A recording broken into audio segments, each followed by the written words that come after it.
Hola y bienvenidos a todos aquellos que están llegando a este vídeo. Espero que no sea la primera vez, pero si es la primera vez, pues bienvenidos y espero que te sumes a esta pequeña familia. Yo soy Egumpasa, estoy emitiendo aquí en directo con estas personitas que ves por aquí en el chat, en el canal de Egumpasa. Si me estás viendo en Egumpasa Plus, es un canal secundario en el que subo, pues, los vídeos donde reaccionamos, criticamos y demás en pleno directo para que no haya ni trampa ni cartón y demás. Pero esta va a ser la primera vez también en la que me he preparado para la tanda de vídeos que voy a grabar hoy, en este caso un pequeño guión, porque tenemos como 6 vídeos muy largos y le he pedido a través de herramientas precisamente para trabajar, pues una especie de pequeño resumen donde que me diga qué minutos vamos a ver, y no solamente eso, sino también por qué considera que estarían bien o mal, y en este caso qué es lo que vamos a ver sobre Saskia Niño de Rivera. Supongo que si has venido a este vídeo, quizá es que te suena el nombre, la conoces o no sabes directamente de dónde parte el conflicto, ya que este primer vídeo que vamos a ver es de un conflicto antiguo en el que Frida Guerrera y Saskia Niño de Rivera entraron en pelea.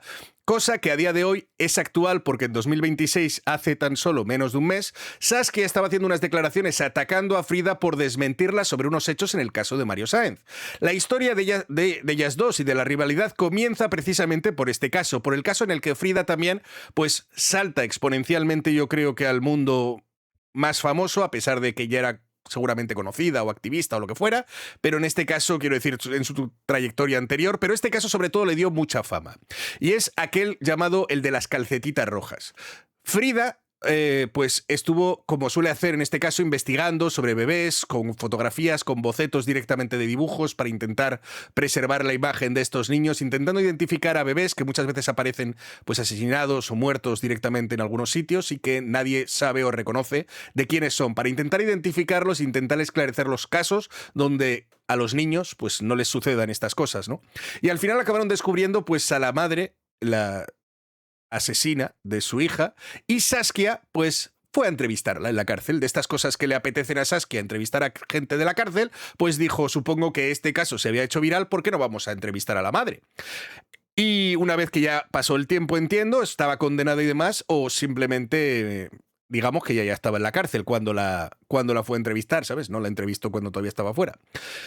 Así que lo dicho, vamos a ver, porque aquí es donde digamos que por las maneras de la entrevista y las formas que en este caso se le han criticado muchas veces a Saskia sobre cómo humaniza o justifica a la parte victimaria, según ella, que solo les da un micrófono, pero vamos a intentar ver si realmente en estas entrevistas justificaba, humanizaba o no, que es lo que yo vengo a analizar, porque en este canal, como sabéis, no somos de chismes, no somos precisamente de buscar cualquier controversia, sino de buscar aquellas partes en las que veamos un discurso y analicemos si nos parece, en base a mi opinión, que es siempre lo que yo digo. Aquí lo que venimos es a que escuchéis mi opinión para quien le guste o quien la comparta, y en este caso yo os diré de manera sincera lo que nos parece y en las partes que aquí encontramos. Yo tengo un guión, como digo, porque lo he pedido para que lógicamente esto me salga más rápido de dónde ir a buscar estos minutos y no tener que ver ahora mismo la entrevista completa, pero aquí analizaremos y tú podrás escuchar de sus palabras qué es lo que te parece y si estás de acuerdo conmigo o no. Te recuerdo que le des un buen like, lo dejes en los comentarios y lo dicho. Este va a ser un vídeo de una serie sobre vídeos de Saskia y vamos a comenzar por este que es el que, bueno, pues creó esa fricción entre Frida y Saskia. Vamos a ir al minuto 48 segundos, que empieza pronto, donde tenemos un mensaje directamente de Saskia que vamos a ver aquí. Darme un segundito que lo ponga en pantalla. Ay. Ahí está, y yo creo que si le doy ahí, tendría que salir. Ahí está. Oye, estoy como muy tapando el vídeo, ¿no? ¿Verdad? Voy a ponerme un poquito más a la derecha, darme un segundito más, y me muevo un poquito hacia allá para dejaros un poquito más de espacio en el vídeo. ¡Listo! Lo dicho. Aquí empieza, al parecer, que ¿qué es lo que ocurre? Presenta el programa con un framing explícito. Vamos a verlo. Más de penitencia, este proyecto donde traemos micrófonos a la cárcel. Traemos micrófonos a las cárceles para escuchar las historias de quienes aquí habitan, de quienes han sido acusados de haber cometido un acto categorizado como antisocial y que van a pasar algunos años de sentencia aquí adentro. Y hacemos esto para entender más allá del delito, porque las noticias nos llenan de hechos. La mató, la violó, la secuestró, ¿no? Y nunca entendemos más allá qué fue lo que pasó. Entonces estamos aquí hoy con Pichardo. Pichardo Es un caso que sonó mucho en las noticias en México y estos casos, especialmente los que suenan mucho, tenemos que entenderlos más allá, porque una cosa es lo que nos dicen los medios de comunicación y otra cosa es la historia que hay detrás. Bueno. O sea, ha sido, o sea, como me ponía que dejar hasta este minuto más o menos, no lo he querido parar. Yo ya me hubiera cabreado si hubiera sido yo de manera habitual y hubiera estado contestando casi a cada segundo de lo que está diciendo. Porque lo primero que está diciendo esta señora es que viene a entender la parte que está detrás. A entender es comprender o querer ponerle algún tipo de entendimiento a un acto que muchas veces es irracional, que no podemos entender porque no entendemos cómo otras personas no pueden tener empatía, ese dolor o ese tipo de actos que ella intenta entender de alguna manera cómo alguien puede matar, violar o secuestrar, ha dicho. O sea, yo creo que puedes intentar escuchar cuál es su versión, pero no por escucharla vas a acabar entendiendo lo que te está diciendo, ¿no? O sea, es decir, al final tú puedes escuchar, poner un micrófono y querer saber qué se le pasa en esa persona por la cabeza para, de alguna manera, justificarlo para ella o haber llegado a cometerlo, pero probablemente no sería la palabra entender la que yo utilizaría para entender por qué alguien hace lo que hace, porque seguiré sin entenderlo después. Es algo que yo probablemente no haría y que probablemente no entendería, que es por qué hace lo que hace. Pero bueno, digamos que entender y blanquear en principio no es lo mismo, pero sí que parece que al querer entender, pues vamos a ver las cosas de otra manera, ¿no? No entiendo qué tengo que entender ante una madre que llega a matar a sus hijos. O sea, puedo entender si tiene una enajenación mental y que lógicamente en este caso su cerebro hace clic, yo qué sé, y tal, pero no sé, de alguna manera que esa persona se arrepiente muchísimo de lo que ha hecho y simplemente ni siquiera se acuerda porque, yo qué sé, hubo algo en su cerebro que no tal. Pero digo yo, si una persona está encarcelada, juzgada y condenada por sus actos y por ser responsable de lo que hace, ¿por qué necesitamos entender? No sé, creo que no es la mejor palabra utilizada seguramente. Pero vamos a un poquito más adelante. Ahora sí, saltamos al minuto 2:55 para intentar ver lo que aquí dice. Saskia resume la condena de 88 años y de inmediato fija el objetivo de la entrevista, entender que lleva una mamá a matar a su hija. Vamos a verlo. ¿Qué lleva a una persona a esto? Entonces, yo sé que tú estás, Pichardo, acusada y que pero tú aceptas, ¿no? Haber estado involucrada en el asesinato de tu propia hija. Tienes una sentencia de 88 años. 88 años. Pero quiero regresarme. Quiero conocer quién eres tú y quiero entender qué lleva a una mamá a matar a su hija. Pero para eso hay que empezar desde el principio. ¿Te parece? Sí. Antes de estar con todo esto. Bueno, no sé, yo creo que estos segundos ni me sobran. Perdón, es que me ponía unos segundos más, pero es que yo ya me he puesto enfermo. De verdad, ¿me podéis explicar vosotros si llegáis a entender de alguna manera o algún tipo de entendimiento posible? Perdón, que esto voy a ponerlo un poco más al aire porque ahora mismo me estoy ya pasando calor. Se nota aquí que con los focos y tal. Madre mía. ¿Podéis vosotros explicarme qué hay que entender o qué podríais entender para que una madre llegue a, bueno, hacer algo así como matar a su propia hija y además admitirlo y decir, sí, fui yo? O sea, ¿por qué empezamos ya la entrevista queriendo entender a esa madre? O sea, es que no entiendo. O sea, solamente ya cómo quieres es en plan de...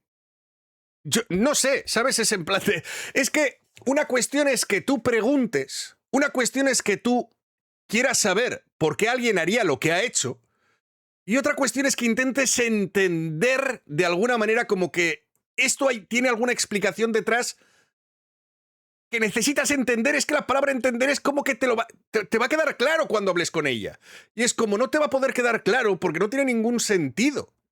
Sobre todo, no sé, o sea, me parece algo terrible y terrorífico como pone directamente en la mesa que ya de por sí tenemos que partir desde el entendimiento a una persona que comete un asesinato. Y es como, espérate a escuchar los hechos, espérate a ver qué es lo que te dicen, y luego veremos si lo entiendes o no lo entiendes. Digo yo.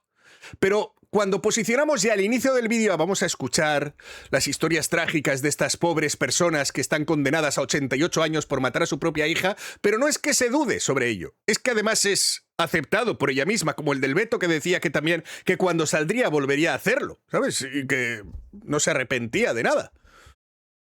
Que no tenía nada de qué arrepentirse a pesar de secuestrar bebés para que los asesinen o secuestrar personas por dinero y que probablemente pues era su modo de vida y que si lo soltarían, dice, ¿para qué?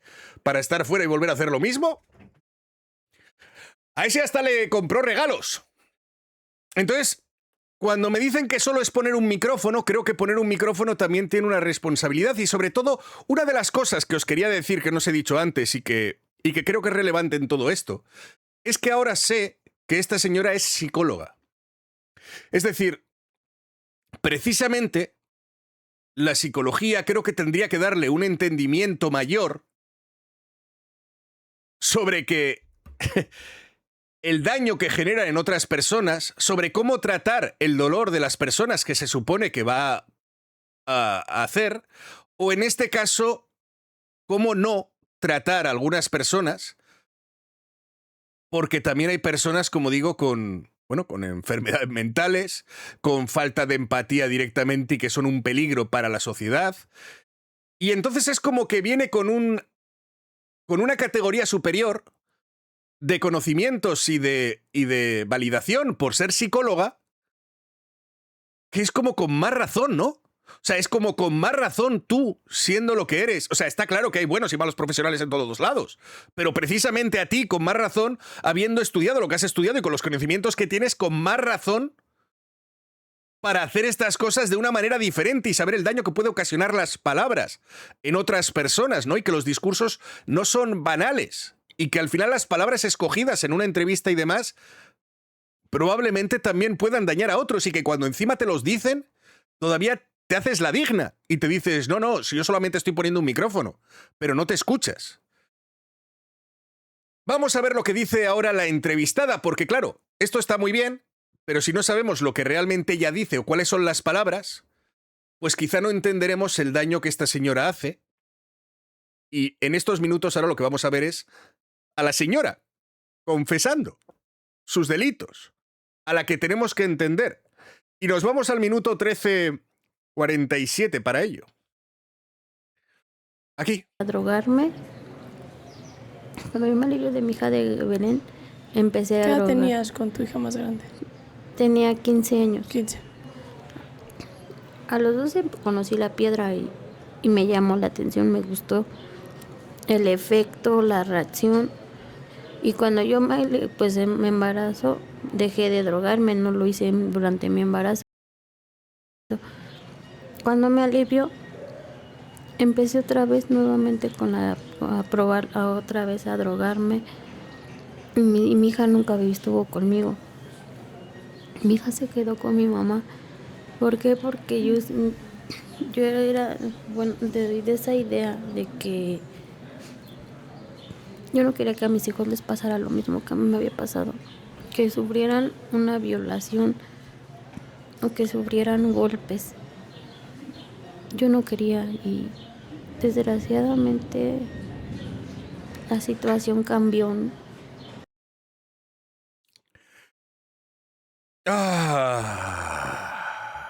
Con toda la repulsión del mundo voy a escuchar este vídeo solo por ti. Tranquila, te voy a poner las partes peores, simplemente por si te parece. Es decir, yo no quería que a mis hijos les pasara lo mismo que a mí, violarles, golpes y todo este tipo de cosas. Asesinó a su hija. O sea, Yo no quería que pasaran por todo ello y, por tanto, la historia de entender es que ella había tenido una mala vida, como el Beto tuvo una mala infancia y como todos tienen una mala infancia, ¿verdad? Como si ahora tener una mala infancia te justificara, o en este caso cuando llegaras al juez le dijeras, es que como tuve una mala infancia, esto hubiera sido cualquier justificación, es decir, daría igual. Absolutamente a nadie le importa que hayas tenido una mala infancia para pagar con un niño que has dado a luz, que has querido tener y que aún así has decidido acabar con su vida, ¿no? O sea, entonces, para que no sufriera lo que yo he sufrido, ¿qué? O sea, ¿qué es lo que tenemos que entender de esta situación? Vamos al minuto 17:31. Porque sigue. Cerca a ver a mis hijos porque yo no quería que me vieran así. Mi hija, la grande, Belén, ella sufrió mucho conmigo. Ella sufrió el verme drogada, el verme en un carro huevón. Un diciembre tuvo que ir a verme en un carro huevón. El decir, llevarme la cena De Navidad. de Navidad, ¿no? Y decirme, mamá, vámonos a la casa, regresa. Y preferí, se oye cruel y se oye feo, pero preferí la calle, preferí la droga que el estar con mi familia, que el estar con mis hijos, que estar con lo que era mi familia, ¿no? Pues esto es lo que dice Saskia que tenemos que entender. Que una persona al final pues decidió elegir antes las drogas que a su familia, a la calle. Se oye duro y se oye feo. Yo sé que no lo estoy diciendo bien. Y entonces, ¿qué esperas que sea nuestra reacción? La de Saskia es empática, entendiendo, ¿verdad? Supongo que Saskia estará entendiendo su discurso.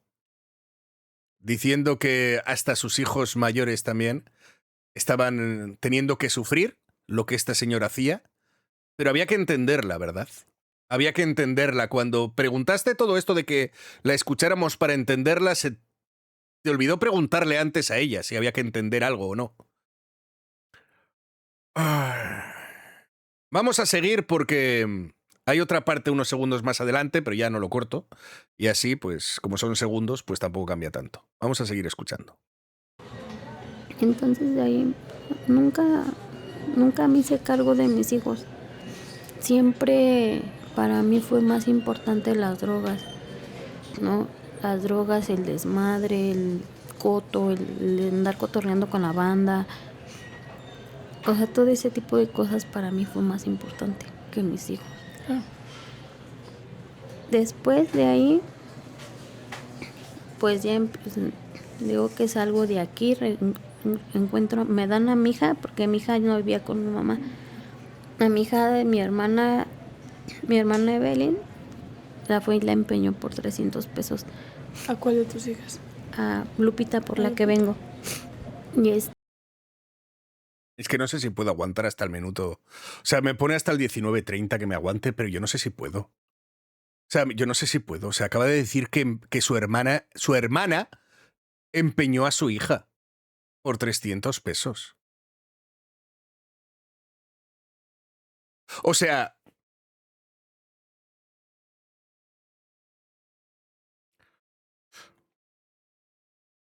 es que no entiendo qué es, precisamente, la palabra es no entiendo qué quieres que entienda yo de este relato. O sea, si tú hubieras dicho vamos a ver las atrocidades de esta señora, que encima viene a justificarse después de todo lo que ha hecho, pues te diría, bueno, pues vamos a escuchar atrocidades.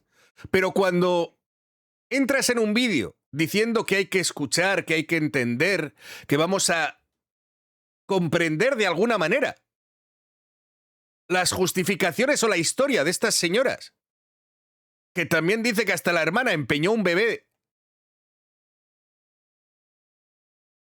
Es que no entiendo nada.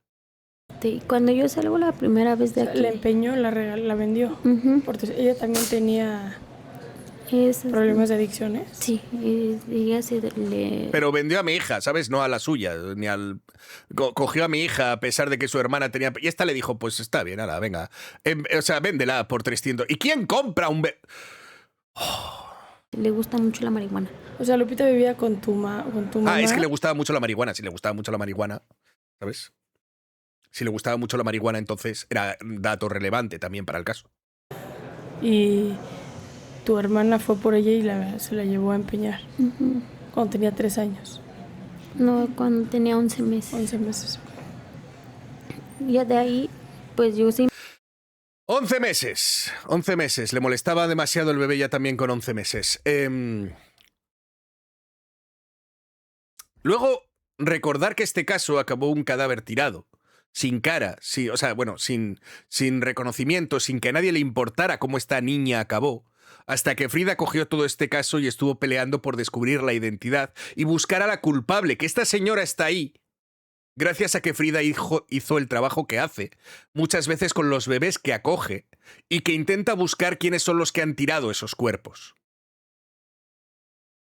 Intenta buscarles un nombre, un rostro, una historia, para que a la gente no quede impasible por las cosas que le hacen a niños, que tienen que confiar en sus mayores, que son los que les traen al mundo. Y que luego hay personas que utilizan a esos hijos encima, no de otros, suyos, de la manera que esta señora está comentándolo. Y no sé qué tengo que entender o qué tengo que ver para saber sobre lo que hace esta señora. Vamos al minuto 20:52 porque vamos a seguir un poquito más adelante. Ya os digo que voy a ir resumiendo el tema, pero es que hay que conocer a quién estamos hablando para saber si luego tenemos que entenderla o no.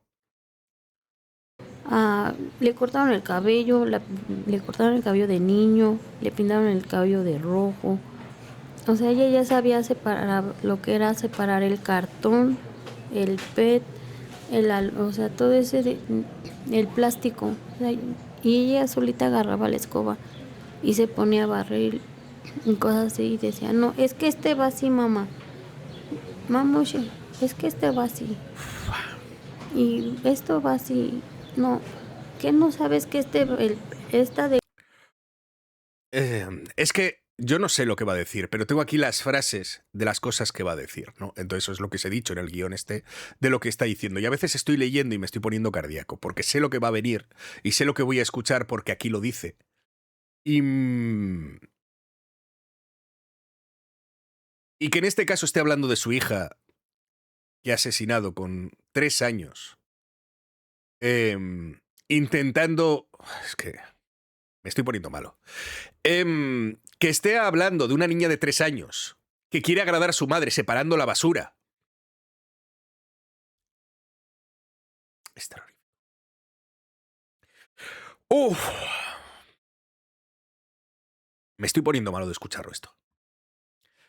Pero tenemos que seguir, porque necesito el contexto para poder opinar.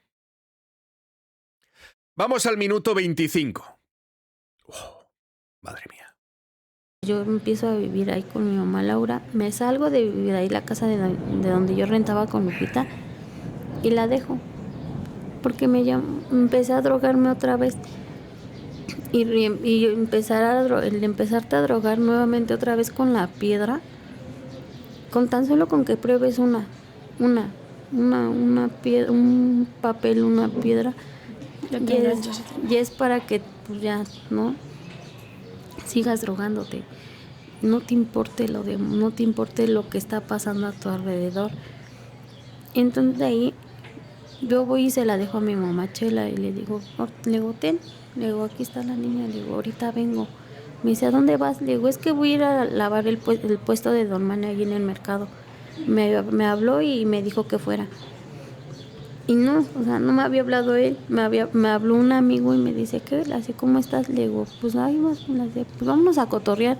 Se te invito a las primeras piezas y nos vamos a echar desmadre. Y le dije, bueno, pues vámonos. Le digo, pues déjame, voy a dejar a mi hija con mi mamá. Y yo le dejo a mi hija a mi mamá.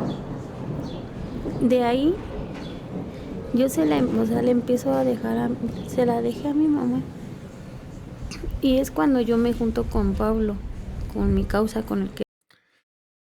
Se supone que este punto, al parecer, no tiene más relevancia, según lo que me dice aquí, que es que lo deja con la mamá, pero que dice que este es el punto narrativo de inflexión antes justo de lo que va a ocurrir.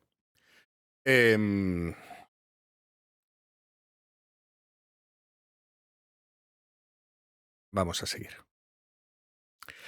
Vamos a seguir en el minuto 29, que aquí es donde continúa con su discurso. Una persona adicta y que soy drogadicta y nunca tuve el tiempo o el sentirme que era mamá. Ese tema era como que para mí era algo muy traumante, ¿no? Soy mamá y tengo a mis hijos y mis hijos necesitan de mí y cosas así. Nunca lo hice, solamente cuando andaba drogada, ¿no? Era de, no, es que tengo que llevarle cosas a mis hijos. Solamente así me acordaba que tenía hijos, ¿no? Y cuando andaba a veces que llegaba a estar en mis 5 sentidos, que no me drogaba, iba a ver a mis hijos y les llevaba les llevaba dinero, le dejaba gasto a doña Laura para mis hijos.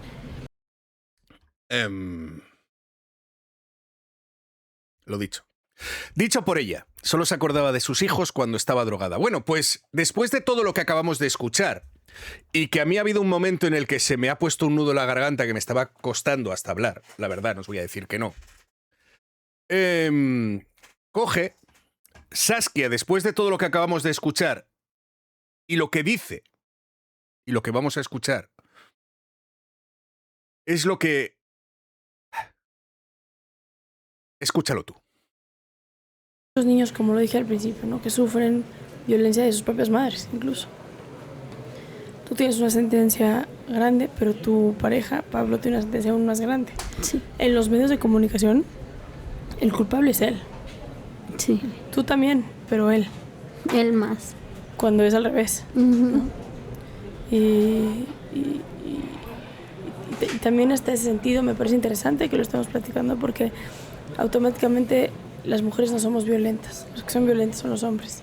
Los que violentamos a nuestros hijos son los hombres, no las mujeres. Entonces, ¿cómo fue que tus hijas o Lupita vuelven a vivir contigo y tú ya vivías con Pablo en ese entonces? Sí. Cuando yo me voy a vivir con Pablo. Las mujeres no somos violentas. En el caso en el que está diciendo básicamente que ella es la confesa y la culpable,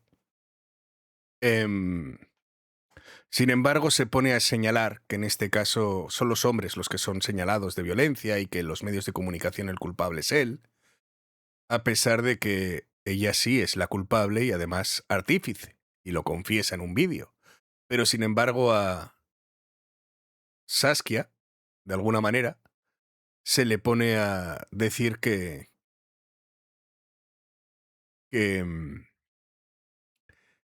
no sé, que los que violentan a los hijos son más los hombres que las mujeres. Bueno, pues totalmente dato irrelevante, algo que ni siquiera venía al caso, pero supongo que era interesante tener que decirlo en este momento. Me pone justo aquí en el momento, en el pico este, voy a ir unos segundos antes, porque como el pico está tan alto, aquí me ha puesto justo el 3603. ¡Ay, no! No, esto no pienso ponerlo. No, lo siento, esta parte me la voy a saltar. Si alguien quiere ir a verlo en el vídeo original, que la vaya a ver en el vídeo original. Lo que estoy leyendo aquí en esto es que va a decir explícitamente lo que le hizo en cuanto a destrozó el cuerpo, en este caso habla del cráneo, intestinos, o sea, no pienso ponerme esta parte. O sea, lo siento mucho, pero es una confesión explícita y detallada directamente del homicidio. Y esta parte, como digo, me la voy a saltar por mis cojones. O sea, no necesito escuchar lo que le hizo expresamente.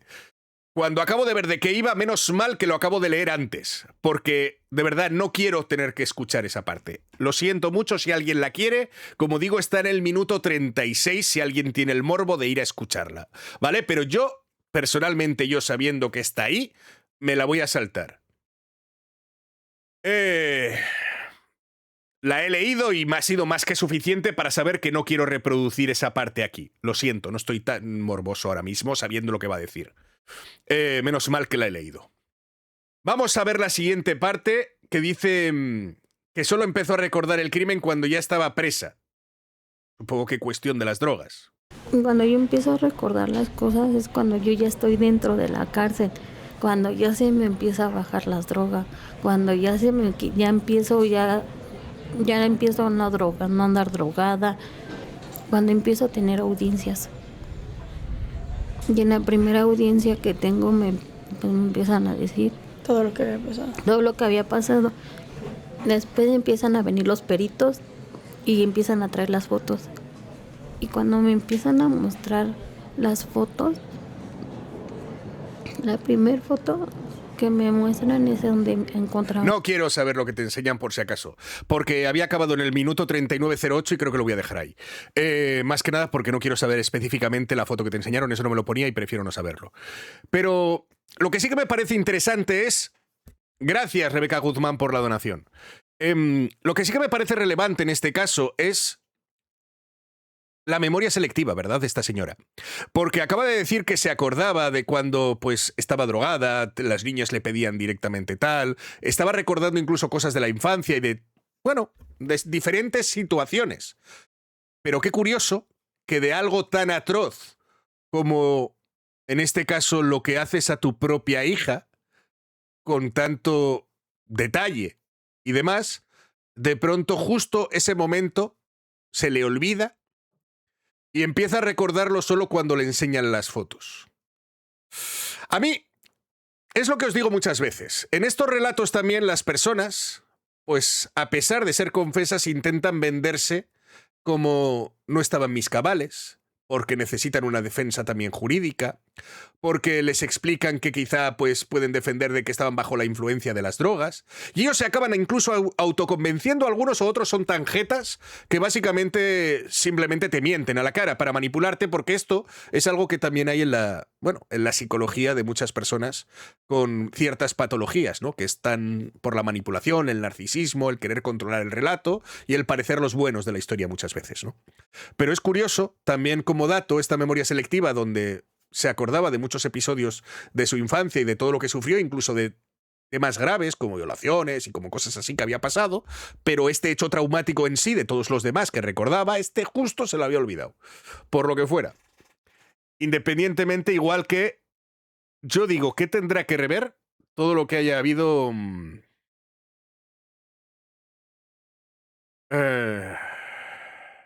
no sé si quiero ver esto. Es que no sé si necesito ver más.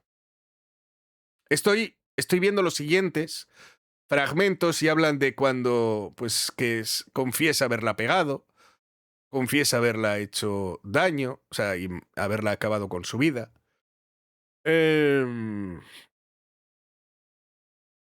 Mira, me parece relevante este caso, que es más suave. Es que quiero pasarme de algunos temas que me he recogido. Esto, porque al final esto, de verdad, no tengo tripas para escucharlo todo. Pero esta parte sí, y lo dicho, quien quiera ver el vídeo completo lo tiene en el canal de Saskia, ¿vale? Para aquellos que vienen a defender en este caso, porque se llama Fair Use, lo de también poder seleccionar algunos elementos para poder hacer la crítica. Digo, si quieres ver el contenido completo, te vas y te la ves. Yo, la verdad es que ahí está, y las visitas se las dais a ella, yo paso. Yo en este caso utilizo lo justo y necesario para no entender esto. Vamos a ver este punto que habla del miedo que tenía que le hicieran daño otra vez a sus hijos. Tiran algo a mis hijos, yo se lo termino haciendo a uno de mis hijos. Espera. Miedo que las parejas con las que yo conviviera o que yo me llegara a juntar, si le hicieran algo a mis hijos, yo se lo termino haciendo a uno de mis hijos. Es decir, está diciendo que ella tenía tanto miedo a que sus parejas le hicieran daño a sus hijos y al final es ella, ¿no?, la que le acaba haciendo el daño. Pero, digo yo, ¿en qué punto le entró ese miedo? En el punto en el que se dejaba a la madre para los cotorreos, en el punto en el que su hermana la vendía por marihuana, en el punto en el que ella la tenía la niña separando con 3 años directamente para sacar dinero, temas del reciclaje. ¿En qué punto decía cuando no se acordaba de los hijos nada más que cuando estaba drogada? ¿En qué punto le venía ese miedo sobre lo que le hicieran a sus hijos o no? Y no todo lo que ella iba haciendo durante la vida, que decía que prefería la calle a sus propios hijos. O sea, no hay como bastantes contradicciones en este relato como para saber que te están mintiendo a la puta cara. Porque si de alguna manera te hubieras preocupado, hubieras hecho algo. No hubieras hecho precisamente todo lo contrario. Es en plan de, tengo tanto miedo a que les hagan daño que se lo hago yo. Tengo tanto miedo a que les pasen cosas como a mí me pasaron que se lo hice yo. No tiene ni sentido ni siquiera la frase. Es como, para que no les hagan daño se lo hago yo. ¿Qué es lo que tengo que entender? Porque sigo sin entenderlo. Ay.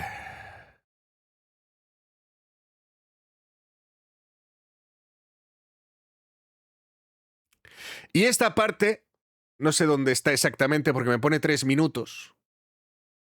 Pero también, bueno, os la voy a leer yo. Está entre el minuto 42 y 45. No necesito ir a por el punto en sí, porque no quiero escuchar 3 minutos de esto. Lo que pone en esta transcripción literal es: la meto, la escondo y la tapo. Con esa ropa yo la vestí así, porque dije, así no la van a reconocer.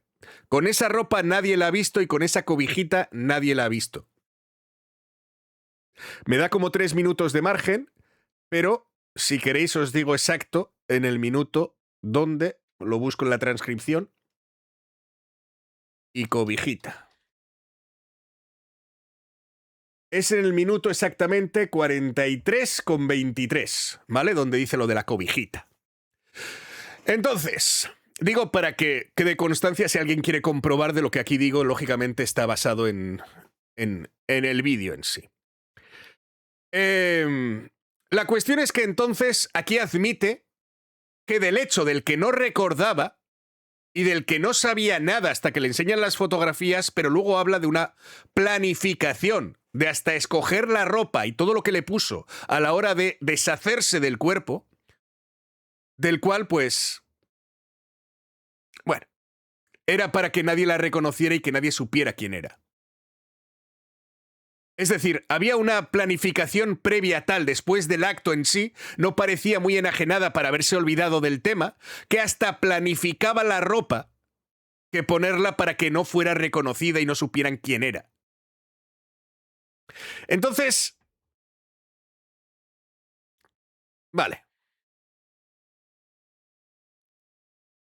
Vamos al minuto 45:38, ahora sí. Que empieza un poquito para el más. metro o a su trabajo, que vayan, no la van a ver, no la van a encontrar. Y nunca nunca me van a vincular con ella ni con lo que le pasó, ¿no? Entonces me voy y me dice mi causa, me dice, ¿dónde la dejaste? Le digo, ya camínale, le digo, camínale, vámonos. Le digo, ¿nadie nos vio? Me dice, no, nadie te vio. Así nadie pasó. Le digo, pues ya vámonos. Nos cruzamos la avenida y nos echamos a correr hacia mi casa. Llegando a mi casa me cambié la ropa, porque ese día que cuando yo la fui a dejar traía un pantalón. Elba, lo de que Saskia no menciona a Frida, sí, la menciona al final. Luego os lo cuento también. Porque creo que Saskia lo hizo de manera manipulada para intentar alzar la figura de Frida, pero no le salió como ella esperaba. Y desde entonces ahora la ataca. Es curioso. La que decía buenas palabras de Frida hasta que le salió el tiro por la culata cuando dijo, a mí no me involucres con lo que tú haces. Pero ahora lo veremos también. Porque sí, aquí hablo de Frida. Pero lo dicho, aquí está llegando a su casa, se cambia la ropa, no nos ha visto nadie, tú sigues, es decir, todo esto que decía que ni siquiera recordaba lo que hice, joder, recuerda luego cambiarle la ropa, recuerda irse a su casa diciendo vámonos corriendo, que no nos han pillado nadie, vamos a limpiar, vamos a hacer como que aquí no ha pasado nada y seguimos con nuestra vida como si tal cosa y con una hija menos. Pero todo esto se le había olvidado por el trauma, ¿verdad? Y no pudo recordar nada. Qué curioso, que no tiene mucho sentido.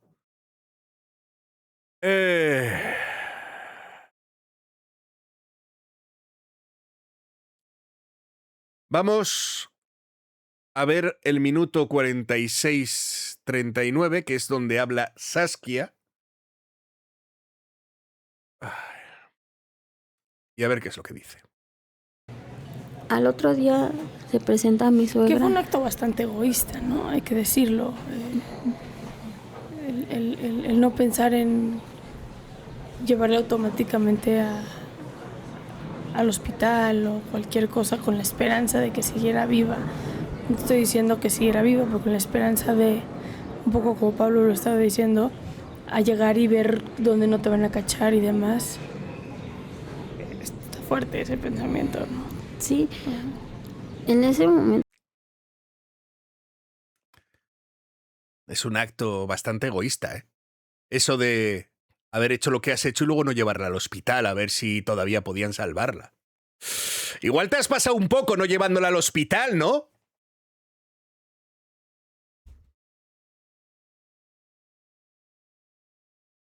Es decir, que cuando quieres sí que puede ser un poco crítica, pero ¿suficiente quizá?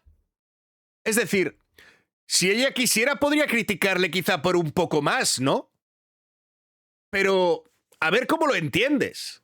Después de todo lo que llevas escuchando y hablando, decirle que es un acto bastante egoísta el no llevarle al hospital, pero todo lo que ha hecho para justificarlo, para que no le pillen, para esconderla, para que lógicamente ya no se entere directamente de nada y dejarla ahí sin revisar si ni siquiera seguía viva o muerta la pobre niña. Pues hombre, sí le ha criticado un poco. Egoísta.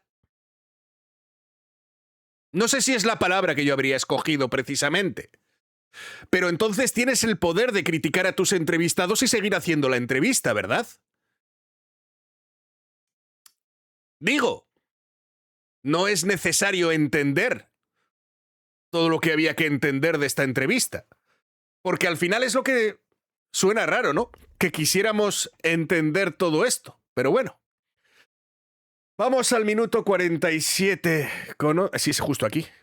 Entonces te lo digo así, ¿no? Es justo la respuesta, el bastante egoísta, a ver qué dice. No me importaba. O sea, lo que a mí me importaba era más el que no me vieran. Claro. El que no me nada, ¿no? Cuando pasa todo eso. A mí no me importaba, dice encima con toda la puta cara. A mí lo que me importaba es que no me pillaran a mí, ¿sabes? Al otro día se presenta mi suegra, su mamá de mi causa. ¿Ese día qué hiciste? El día que murió Lupita.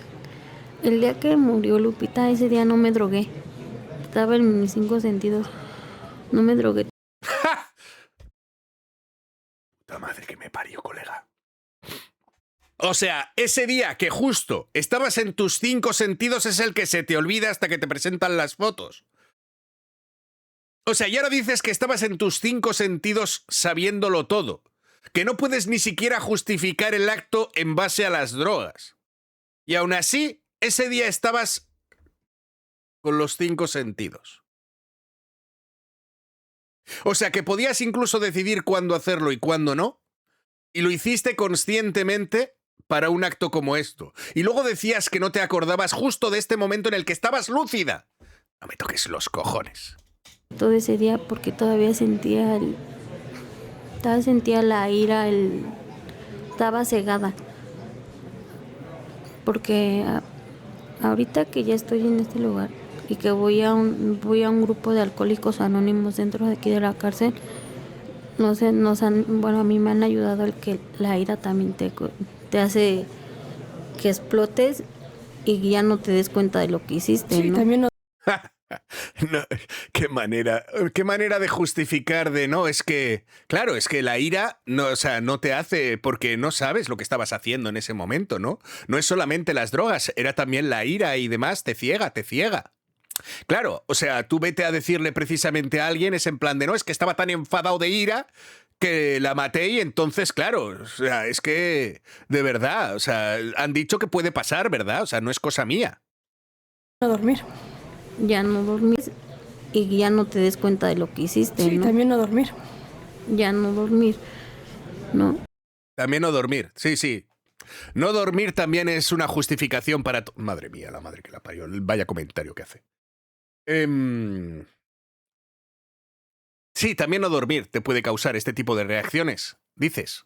¿O cómo? O sea, ¿qué tiene que ver el no dormir con lo que ha hecho?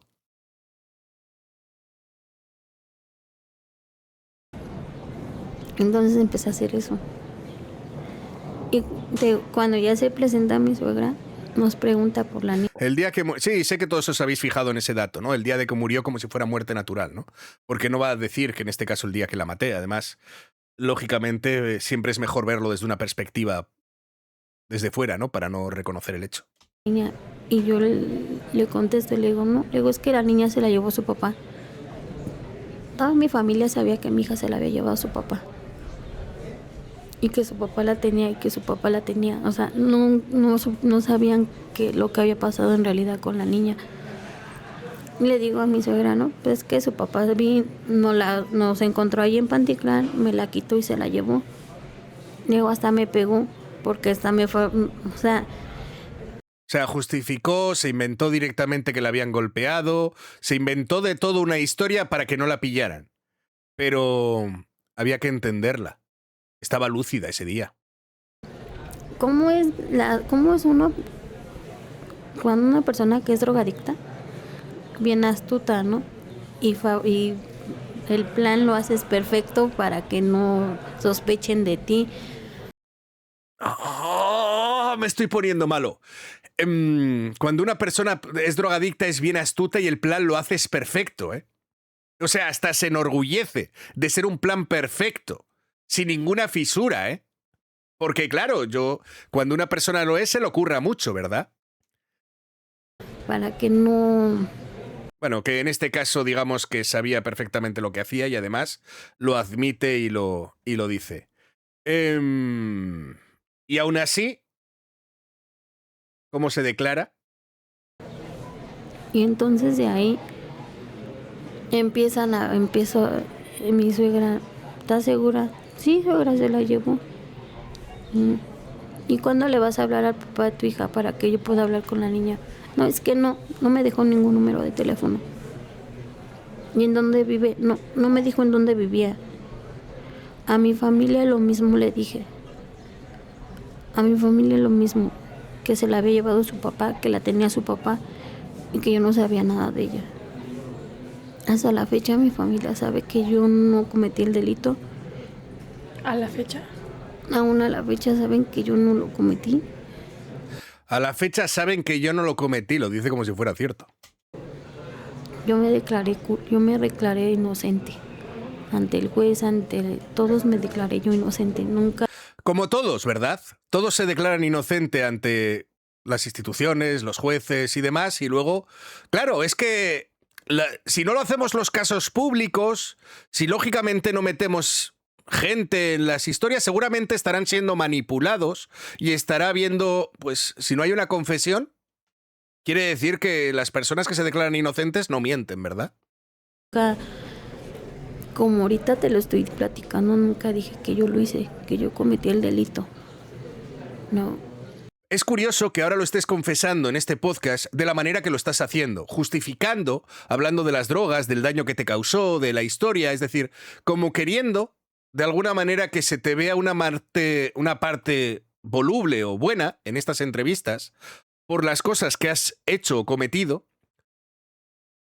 como si tuvieran algún tipo de justificación, como la mayoría de los relatos que en este caso he escuchado de Saskia, como el del Beto y poco más, tampoco he escuchado demasiados, la verdad. O sea, en ese aspecto es cierto, pero es que me quitan las ganas de escucharlos. Y lo dicho, ¿no? Es decir, todavía dice que la familia no sabe ni siquiera que lo cometió y que ahora es en esta entrevista cuando se van a enterar, que en esta entrevista se ha preparado para decir que no se lo recordaba, de pronto que estaba lúcida. Quiero decir que igual lo de no quería que le hicieran daño, entonces lo hice yo. Todas estas cosas que igual se ha preparado para el discurso en este momento, quizá no es la mejor de las disculpas, la verdad. Vamos a ir a el minuto 52, donde insistimos una vez más, parece ser. No, le digo, trata de alejarte de mí. Le digo, lo más que puedas, aléjate. Le digo, yo no te quiero arrastrar conmigo. Hablando de su pareja. porque al final de cuentas al que van a culpar más va a ser a ti, no a mí. Digo, ¿por qué? Porque tú eres el padrastro. De antemano le digo, juzgan más al papá, al hombre, que a una mujer. ¿De dónde habrás sacado esa idea, verdad? Luego una mujer ¿cómo va a violentar a un niño?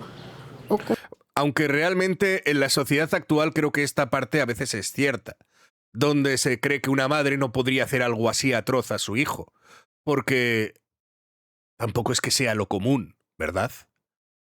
Y es más fácil que alguien que ni siquiera es de tu sangre cometa ese acto que una propia madre. Por estadística, por coherencia y por lo que sienten la madre por sus hijos. A pesar de que también sabemos que hay casos de madres, y esto es algo que también pasa, y además en las estadísticas es cierto que casi son los mismos las madres que matan a los hijos que los padres, o sea, no hay mucha diferencia, es de algún punto arriba, un punto abajo. Algunas personas dicen que a veces son más mujeres incluso, pero también pues por lo de las depresiones posparto y un montón de cuestiones que llevan a otras cuestiones también. Pero indiferentemente de esto, lo dicho, como que no tiene mucho sentido de pronto otra vez este discurso, ¿no? Entonces le dice a su pareja, tú vete, no te quedas más conmigo porque sabes que te van a juzgar más a ti. Y entonces se hace la buena intentando salvar a su pareja. Es curioso que justo sea el mismo discurso que Saskia había dicho hace media hora. Y aquí es donde viene el tema Frida. Vamos al minuto 53. No se investigó ese cuerpo. O sea, marzo, abril, mayo, junio, julio, agosto, se le pasó todo casi el año. Todo un año para que a mí me agarraran. O sea, realmente no se investigó ese cuerpo. Todo un año con ese cadáver de ese niño sin investigar hasta que la agarraron. Un año después, ¿y a cuenta de quién y por qué? Esta Frida fue la que hizo todo esto. Yo ahorita a la fecha te lo puedo decir que si ella no hubiera movido nada, créeme que yo no estuviera aquí.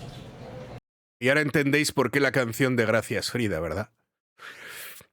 Por las cosas que veo que hace, por las cosas que he visto que mueve y por los temas directamente, pero que luego esta Saskia es la que dice que cobra a las víctimas para defenderlas sus casos.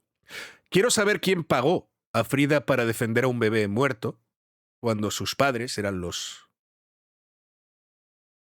Cómo el niño fallecido había contratado y pagado a Frida para que llevara su caso, Saskia. A mí me gustaría que me lo dijeras, porque aparte de todas las víctimas que salieron a hablar, estaría bien que me dijeras cómo lo hacen las que no pueden hablar porque son bebés. Y que Frida defiende en todos estos casos.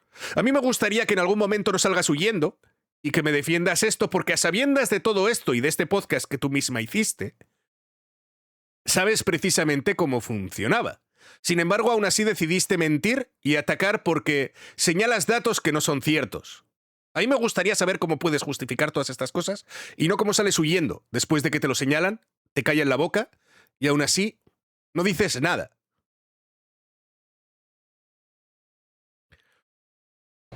Todo estuviera en la calle. O tu hija no hubiera obtenido justicia también. Ajá, exacto, ¿no? Depende o sea, de qué lado lo las veamos, dos ¿no? partes, ¿no? El que no estuviera aquí, no. O depende, claro, en este momento todavía no ha habido ningún roce con Frida, ¿verdad? Entonces aquí decir que lógicamente Frida defendía la justicia quedaba muy bien y muy bonito para el vídeo, para ser la guay y la persona que hace lo correcto, ¿verdad? Hasta que Frida, claro, se cagó con todo, que lo veremos ahora por este vídeo. Y ahora entendéis un poco más el porqué, ¿no? Con estas declaraciones y por qué al final a un bebé que nadie lo defiende, Frida sale a hablar por el bebé. Un bebé que nadie hizo puto caso durante un año. Se les entregó y ya no se puede hacer nada. Ya esa carpeta ya la cerramos.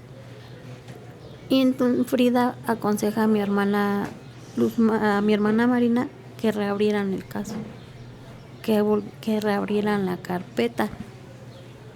Abren la carpeta y es donde empieza la investigación.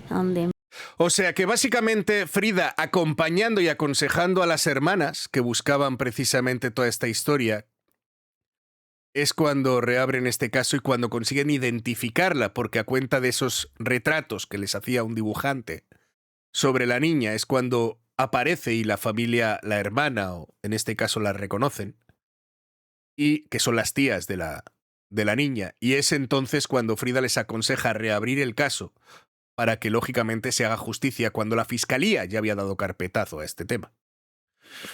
Curioso. Curioso también cuanto menos, ¿verdad? Que en este caso sea así. Ay.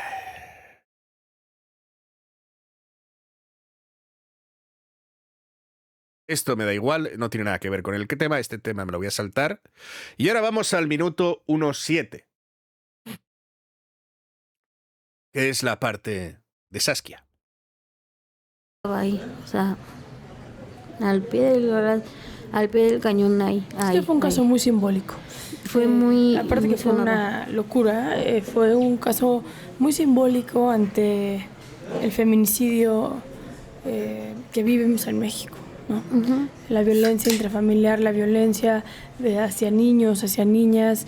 A este país le ha costado mucho trabajo meter políticas públicas y meter programas puntuales que salven vidas de los niños que están en situaciones con una mamá adicta, en una situación de violencia, con un papá adicto, con un papá pedófilo, un abuelo pedófilo.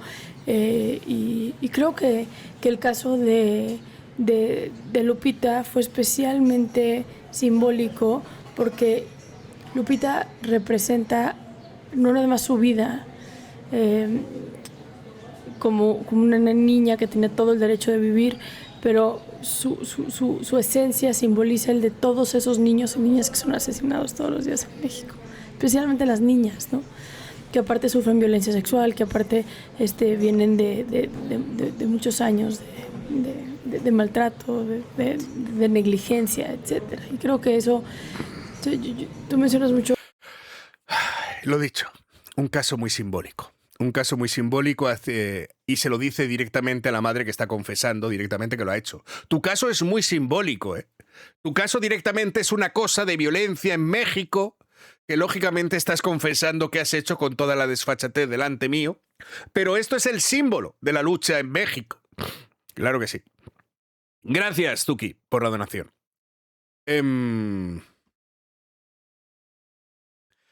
Bueno, en este caso simplemente es una aceptación más de la culpabilidad de la madre, que ahora acepta que es culpable ahora, ¿sabes? Tengo que hacerte esta pregunta. ¿Te declaras inocente? ¿Tu familia cree que eres inocente? ¿Por qué estás hoy aquí sentada? ¿Por qué? Porque soy culpable.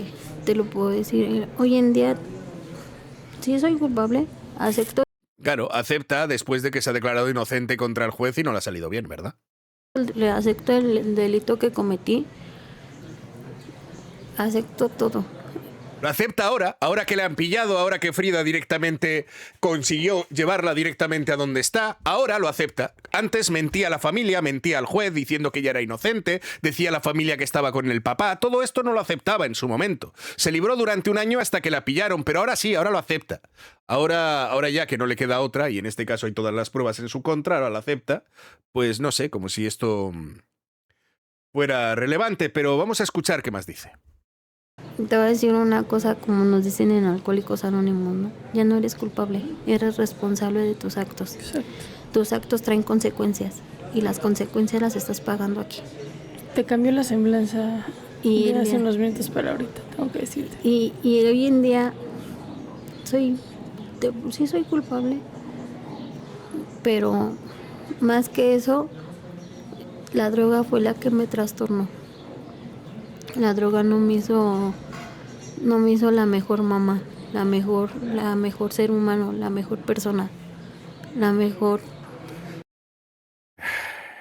Claro, es fácil culpar a las drogas en vez de a ti, que eres la que decides consumirlas y decides tomarlas. Las drogas no entran en ti por divina procedencia.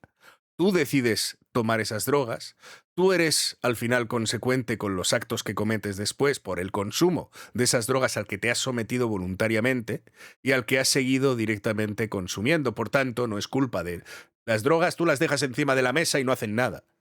El problema eres tú que decides consumirlas y luego los actos que haces por, bueno, por el consumo de las mismas.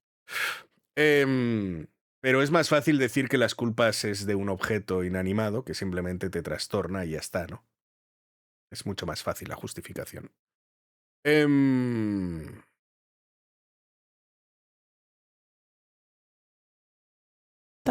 a la mejor amiga de su mamá. Vamos a ver esta última parte. Gracias, Cris Estrada. Y a partir de ahí su vida cambió radicalmente y eso deseo para ti. Deseo que la verdad te haga libre, que... El acto más atroz lo comentó en Sin Drogas. Dijo que estaba lúcida, ¿verdad? Pues eso. Lupita ya ha encontrado el descanso, la paz, la justicia que merece y que testimonios como estos, como los tuyos, espacios como este, lleven un discurso a la sociedad respecto a cómo vamos a prevenir que existan más Lupitas.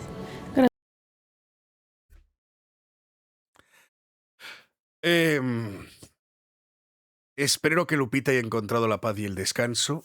Y esto sirve para este discurso que me acabas de dar aquí confesando lo que has hecho, diciendo que mentías, diciendo que es culpa de las drogas. Seguramente ayudará a que no haya más Lupitas. ¿Cómo? O sea, ¿cómo tu discurso ayuda a la sociedad a que no haya más Lupitas? ¿Cómo ayuda a que las personas decidan no consumir? ¿O cómo ayuda en qué? Culpa a la droga, el diablo me dijo que lo hiciera y darle la responsabilidad. Gracias, Magda, por la donación. O sea, ¿en qué? ¿En qué? En todo caso, en activistas como Frida, en los que evita que estas cosas se libren y que las personas se lo piensen dos veces porque van a tener consecuencias. Mientras tanto, esta señora pensaba que se iba a salir con la suya y, como ya decía, era un plan perfecto. Precisamente por la justificación de las drogas. Era un plan perfecto porque los drogadictos mienten muy bien. A pesar de que luego las drogas es lo que le llevó a todo esto. Pero luego también le daba los mejores planes y las mejores excusas. Pero, sin embargo, ¿crees que este discurso de una persona que se contradice, que miente y que cambia su versión conforme le interesa, diciendo que ahora lo admite, antes no, y cuando ya no le queda otro remedio, esto hace que le sirva a alguien para qué? ¿De verdad, para qué? ¿Qué es lo que he entendido yo después de todo este caso que teníamos que entender? Que era un poco bastante egoísta. Eso es lo que hemos entendido, eso es lo que vamos a prevenir, que la gente no sea un poco bastante egoísta de todo este caso. Y aún así me he basado más en el relato de ella que en las palabras de Saskia, como habéis podido ver. Pero creo que... ¿Qué es lo que intentas expresar de que ayudará a esto a qué? Porque una cuestión es que tú digas esta es la información y cada cual que saque las conclusiones que le dé la gana, ¿no? Sobre ella. Pero ¿en qué crees que estás ayudando con todo esto? ¿En qué crees que encima haces un beneficio a la sociedad por cosas así?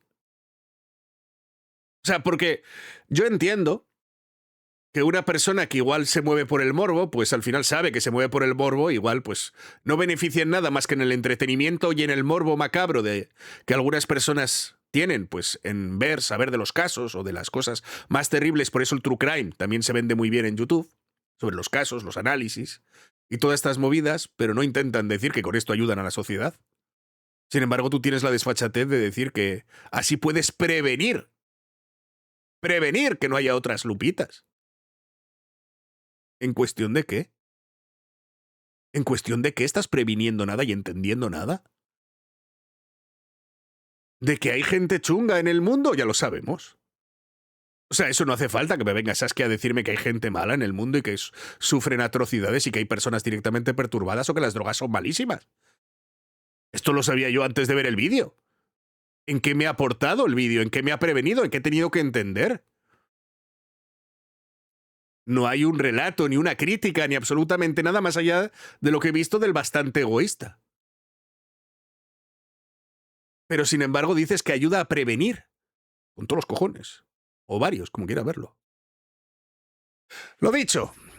Este es el vídeo con el que empieza toda esta serie que vamos a ver y en el que empieza precisamente la controversia a la que Frida, al parecer gracias a ella esta señora está donde está, pero sin embargo todavía salió a decir un vídeo que vimos anteriormente por todo el caso de Mario Sáenz, que Frida lucra de las víctimas y les cobra dinero a pesar de que esto se lo inventaba de absolutamente de la nada. ¿Por qué será? Quizá pensaba que defendiendo la actividad de Frida o la activista de Frida se pondría de su lado como activistas que son, tú de la parte de las víctimas, yo de los victimarios, y probablemente nos irá muy bien si nos apoyamos todas como mujeres y como activistas. Y quería aprovecharse de este caso que ella misma admite como mediático en los medios. Y quizá no le salió bien porque Frida la mandó al cuerno. Y entonces desde entonces se pone a atacarla, porque aquí no parecía tener ningún problema con Frida, ¿no? ¿O sí? Vamos al siguiente vídeo y déjame un buen like, tus comentarios y demás para que, si quieres el análisis y ver lo que realmente analizamos desde aquí, como digo, no solamente un discurso plano, eso es a lo que nos dedicamos y a ver precisamente las incongruencias de estos discursos que abundan en YouTube como fanáticos, muchos de grandes creadores de contenido. Así que esta es mi opinión y si te gusta, házmelo saber en los comentarios. Un saludo.